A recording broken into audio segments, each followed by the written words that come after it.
Ndewonu ndị be anyị daalụnụ. Anyị abịakwa ọzọ ikwu maka ọlụ na mba ofesi. Ọkwa unu ma na ọlụ a na-akpọ caregiver, healthcare assistant, support worker. Unu na-egekwe geenị ọfụma maka ọtụtụ batara na WhatsApp na-edelu m ihe mụ na fa kwukwere ọfụma. Ebe ahụ ka a na-anọ gbuwe ọlụ ọfụma. Daalụnụ ndị deche ihe na ebe niile unu dee ihe. Mma abịakwa bịa na reply unu biko na onye bịa ya dee afịa maka ọtụtụ ndị mmadụ batara na WhatsApp onye bata ọ na-ede ihe ya bụ ndị na reply buru ibu na reply onye a mmazikwa m onye bụ onye mana afa ka m ji ama mmadụ dee afa gị ọ bụgodị sọsọ afa m a na-agba afa mbụ gị ya bụ first name. Ịchọ itinye afa nna ịchọrọ ịrapụ o nwere ihe njikwa afa nna mmadụ eme ọ ka mmala afa ọ na-adị mma ịchọ ịkpọ mmadụ afa isi ya bịa Chinyere, anti Chinyere, sista Chinyere, broda Onyi, broda Ken ịmago ịkpọ onye afa iwe na-agwụ ya ịmala onye ị na-agwa maka akpọ mmadụ afa na-agwụ ya ihe ọ na-ege ntị ọfụma ọ na-egosikwa na ị recognize ya na ịma onye ọ bụ ịma na a sị na Chukwu mazụ afọ anyị niile ya bụ ịma ndị na-akpọ mmadụ onye edi ya bụ ihe mbụ ị ga-eme bụ ma ịbata ide afa gị ide si na ịfụkwa na Facebook ma ọ na ọyị gị nwaanyị nye gị nke ọbụla idegodi afa gị first ije onye ịmara ije na-agwụ ya okwu idere afa gị a na-akọwa mmadụ a na-eme ntụrụndọ nkọwa ndị be anyị biko na unu aghọtafekwana ma a na-eme ntụrụndọ gị na nkọwa ya bụ ibe ịkọwa onwe gị ọbụla ya. Kedu ihe anyị na-ekwu? Healthcare assistant, support worker, caregiver,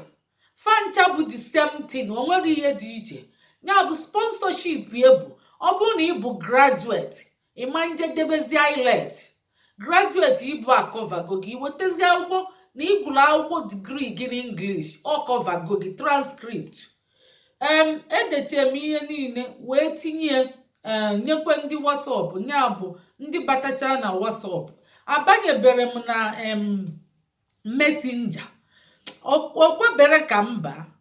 maka ọ na-afịazi arụ ịba ama m ihe kpatara ya mana ọ nọkatakwa ihe eji ya arapụ ya biko onye bịanya dee afịa ikwuo ihe iji bịa ịbịa na si hello ma ndewo ma kedu ije ma ha anyị pụọ ịbịa kwuo onye nne gị anya nsị na ịdịrọ serious ma ọ bụ ịbịa siba biko ụmụ ihe mụ na gị chọọ ịkpa ụmụ ihe nchọ ka akpaba idebe eme ngwa ngwa emeghara ọdachi mgbe na a na-awa ọdụtụ ịbatago na WhatsApp bụ na ịbatago ebe ahụ bụ ebe dị mma iji na-achị ya infọmeshọn na-achị ya ma faịlụ na-achị ya ihe ọsọ karịchaa ọda midia so ịbatago ihe ị ga-emebu ide ihe kọwa onwe gị ikwubene voice ozugbo ihe edegodo ihe kọwa onwe gị ọ bịazi ikwu voice ebidozie voice mana iji na voice bido especially onye ịmara ijikwene voice bido ijiri voice bido ịdabago ya bụ ị ga-eji odide wee bido wee gwaba onye ahụ mkpa gị gaa na mkpa gị direct ebe isi nweta nọmba ya gaa na n'ebe ahụ direct kwuo okwu ikwuchezi okwu akpabazia ya bụ a sị na ịbụrụ graduate na healthcare assistant dịrị gị izi mana ọ ya efukwe gị ego a sị na ndị nọọsụ bụ n'efu. Nwanne anyị nwaanyị a nke bụ senior nọọsụ onye m email ebe ndị nọọsụ ga na-etinye application ya bụ ịbụrụ nọọsụ ị ka ga-enenekwa IELTS ahụ maka ịbụrụ full graduate onwe ndị ji degree full graduate nọọsụ ọ bụ graduate mana ọ bụchara ihe gbapepụrụ ya ka eji asị fa na-ene IELTS ahụ so onye bụ nọọsụ ị ka ga-ejekwa nene ọ bụrụ na ị nenebere ije na-enene mgbe iji mechekwa sofa na ịbụ nọọsụ ndị obodo oyibo gị dị nso maka fa na-achọ nọọsụ mgbe niile fa na-ala akị ya mgbe niile ọ bụrụ na ị ka na-agụ jee gụcha ịgụcha ịbịa anyị ga-enye gị ya bụ connection nye gị link ọ bụrụ na ị gụchago ideela anyị na comment section ịbụ nọọsụ iji ihe niile mma etinyekwu the criteria ya bụ eji ga-enye gị sponsorship so nke ndị nọọsụ aga ndị caregiver a sị na nke unu ọ bụ ibulu graduate ọ ya adịlị gị izi ịma njene n'ebe ilet ọ bụ unu fụ ka m si eripitie ka unu wee ghọta ịma njene n'ebe ilet ma nke unu abụrụ free ọ ga-efu gị obele ego ịghọtago ọ ga-efu gị obele ego mana ofu oge ego ahụ ọ bụ famili gị niile ga-eso bịa ma di ma nwunye. Ọ bụrụ na ịnụbere nwaanyị ịnwekwa ike jee nụọ nwaanyị so that ka unu niile bịabazie n'ofu mbịa ị ka ga-eje nụ nwaanyị weta satifiketi nke a na-achọ bụ nke court marriage nke unu jee na local gọọmenti jee mee ọ bụ nke ndị oyibo na-achọ and fa na-achọkwa ihe ga-egosi na unu dị close maka ịmago fa na-achọ ihe doro anya a na-achọcha ihe dịka unu na-edekelite ihe na email ma WhatsApp na-asị nke mo ma darling ma honey nwunye m ọma kedu unu na-ajụ ọra a na-achọkwa ụdị ihe ahụ ọ bụrụ na unu kpọọ ụmụaka sometimes ịma na o nwekwa mgbe ọ na-aga ọchaja eme DNA ma a suspect ya gị mana ọ bụrụ na a suspectịrị ga ama mme maka ụfọdụ na-eje kpotechezie ndị abụrụ nwafa si n'ọnwafa so onwe mgbe a na-agba suspect ya mmadụ eme DNA ọ bụrụ na ị mere adopt ichitacha akwụkwọ iji mee adopt ọ bụrụ na ụfọdụ man suspect ga onwe ike asịsị gị chịta akwụkwọ ebe a nọ mgbe unu mụrụ nwa ahụ n'ụlọ ọgwụ mgbe o pempe mgbe ọ na-eto a na-esie foto ma gị na nwunye gị ga na-anọkọchana na-ese foto wit nwa unu ọ na-adịkwa mkpa ọ na-eshow closeness so ndị ọcha na-esekeli foto ndị be anyị amụtagokwu so ị ga na-anọ nwunye gị na nwa gị nso unu na-eseche famili foto unu na-esie na-edebekwa ya ọ bụrụ unu sechi unu dọka mba unu adọkana ọ da-adị mma ya bụ unu sechie ya ma ebe unu mere nwa baptizim di na nwunye abịa a na-achọkwa ya ụfọdụ ọ bụkwa evidence ma ebe unu ji child dedication unu nọkọcha ọnụ ihe famili foto ihe famili ọkwa akwa yes ọ bịa unu na-afụkwa anyị mụ na di m ọtụtụ oge kwa afọ anyị na-eyikwe akwa pụrụ iche see famili foto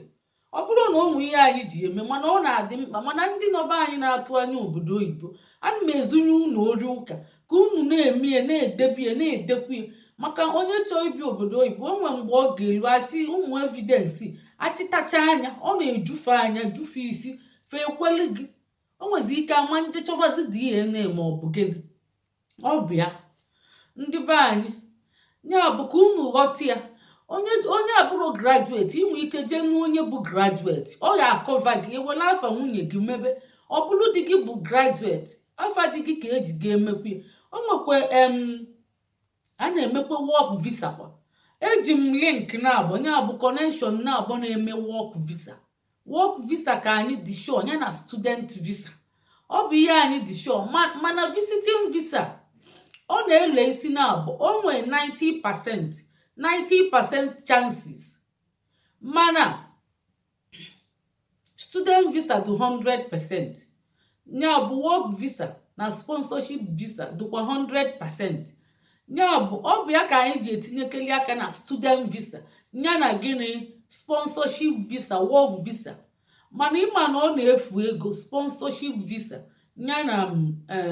student visa ọ na-efu ego ya bụ unu ga-ebido na-agụ nọọsụ bidonu na-agba ụmụ unu ume fa na-agụ ya kapa nwee ike wee na-abịa onye mmechi ojene na ilet odebe satifiketi redi onwe ihe dapụta connection ọ na-adapụtakwa mgbe niile ọ ga-akọ ụkọ maka fa na-ala akị nọọsis mgbe niile ndị health workers healthcare professionals fa na-ala akịfa ịbịa gụọ akwụkwọ gụọ nọọsin na ịdịgo guarantee ya stay n'obodo oyibo mana ịgụcha ihe ndị ọzọ ịdụọkwa guarantee ya stay ị ka ga-ejekwa chụọ akwụkwọ mefuoli ego wee nweta ya tupu ụkwụ esie gị ike ị na-eme student visa ịchọọ kọọsụ ịdị guarantee na ịgụcha ị ga-anọ ma akwụkwọ ma ihe niile elu oge aka mana ọ bụrụ na ị bịakwa gụọ akwụkwọ o nwere ndị kọọsụ ị ga-aga ịgụcha stay ga-adịrọ guarantee ya bụ iwekwala ego jee mmekwe stay ya bụ permit dụkwa ka ego onye a na-akpọgotekwe ọfụ na-afụgo ihe dị iche n'egbe na egbe mma abịa na-ezinye unu ori ụka. Unu ga na-ege ntị ka m na-atụnye unu azụ na nsi olu. Ọ bụ m bụ Lọlọ Nneka Ijelenze. Ọ bụ na mba United Kingdom ka m si na-ewetara unu ozi ọma. Unu ga-abịa na-akwalite peji anyị a. Unu ga na-achị anya na kọmentị ka ndị na-amara ọmata ka fa bịa na-enweta infọmeshọn. A sị na nkwado ọgwụ karịrị ọnụnụ ya. Chetakwana na anyị na-epromote Igbo language and culture. Anyị na-asị ka ụmụ anyị sụba Igbo, na-asụkwalụ na ụmụ unu Igbo, na-abụnụfe afọ Igbo. Anyị na-akụzikwa nkụzi n'Igbo Class World. Anyị na-akụzi kwa Satọde na ụka. Onye chọọ ka nwa ya mụọ Igbo dịka ezigbote nwa afọ Igbo, ya mee ka anyị malitekwela anyị edemede ka anyị debanye afọ ya n'ụlọ akwụkwọ akpọrọ Igbo Class World. Ọ bụ na Zoom ka a na-akụzi kwa Satọde na ụka. Ya bụ ịma mbịa abịa, ị nwekwara ohere ebe niile ị nọ, mba niile n'ụwa niile, ị ka ga-abatakwa na Zoom ahụ bịa solu gụọ akwụkwọ. Ifu gị ya na ọdụ ofele.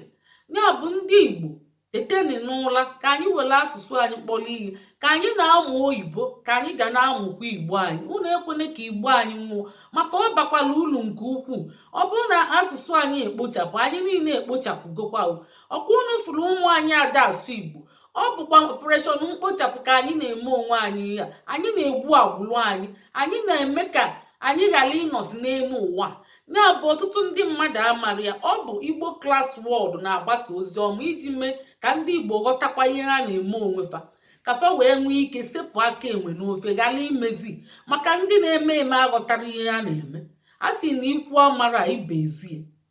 Daalụnụ ndị be anyị, ndewonu. Ya bụ onye ma onye bụ nọọsụ ya jee kpọọ ọnya. Onye ma onye chọ ịlụ Heathcare Assistant jee kpọọ ọnya. Deelu na anyị edemede na comment section. Deelu na anyị na WhatsApp na Messenger. Jeeni subscribe ụlọ anyị na YouTube channel anyị akpọrọ Igbo Class World. Akpọkwala ya Igbo anyị abịa. Anyị nwere 2, Igbo Class World na Igbo anyị abịa. Daalụnụ. Ka anyị na-akwalite onwe anyị, ọ dị mkpa ka anyị na-akwalite n'onwe anyị. Ngwanụ ka emesịa na ụmụnne.